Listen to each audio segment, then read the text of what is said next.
Capítulo 8. Variedade de línguas.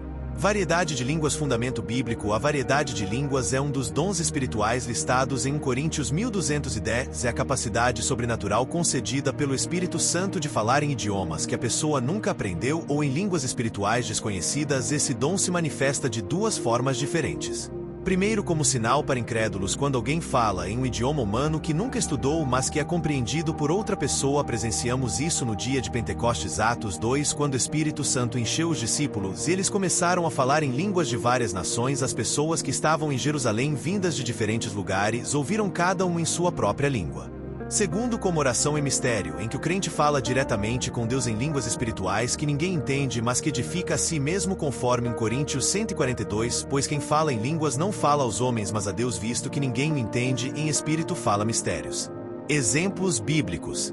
Dia de Pentecostes, Atos 2. Todos ficaram cheios do Espírito Santo e começaram a falar em outras línguas conforme o Espírito os capacitava. Homens de várias nações ouviram os discípulos glorificando a Deus em seus próprios idiomas. Isso demonstrou o poder e a universalidade do Evangelho. Casa de Cornélio, Atos 10. Enquanto Pedro pregava, o Espírito Santo desceu sobre os que ouviam, e eles começaram a falar em línguas e exaltar a Deus. Isso mostrou que a salvação e o batismo no Espírito não eram apenas para os judeus, mas também para os gentios. Discípulos em Éfeso, Atos 19. Paulo impôs as mãos sobre alguns discípulos e eles começaram a falar em línguas e profetizar. Esse foi mais um sinal do derramar do Espírito Santo.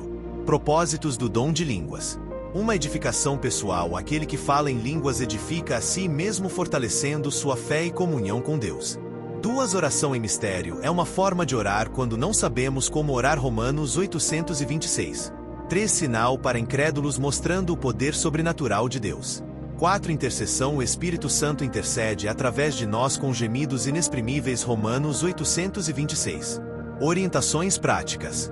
O apóstolo Paulo ensina que se houver manifestação pública do dom de línguas na congregação, deve haver interpretação. Coríntios 1427, pois se não houver intérprete, a pessoa deve falar consigo mesma e com Deus. Isso mantém a ordem no culto e edifica a igreja como um todo.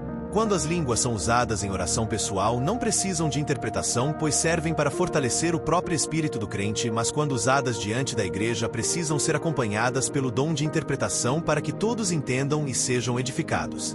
Lembretes importantes. O dom de línguas não é sinal de superioridade espiritual, ele é apenas um dos dons que o Espírito distribui conforme a sua vontade. Não deve gerar orgulho, mas humildade e gratidão. Além disso, nem todos falarão em línguas, como Paulo afirma em 1 Coríntios 1230. O mais importante é usar os dons com amor, pois sem amor de nada adianta. 1 Coríntios 131. Se falarmos em línguas, mas não tivermos amor, não passamos de um sino que soa ou um prato que retine. A variedade de línguas é um presente precioso que nos aproxima mais de Deus, fortalece nossa vida de oração e nos torna sensíveis à voz do Espírito Santo. Busque mais sabedoria. Escaneie o QR Code e descubra nossos e-books.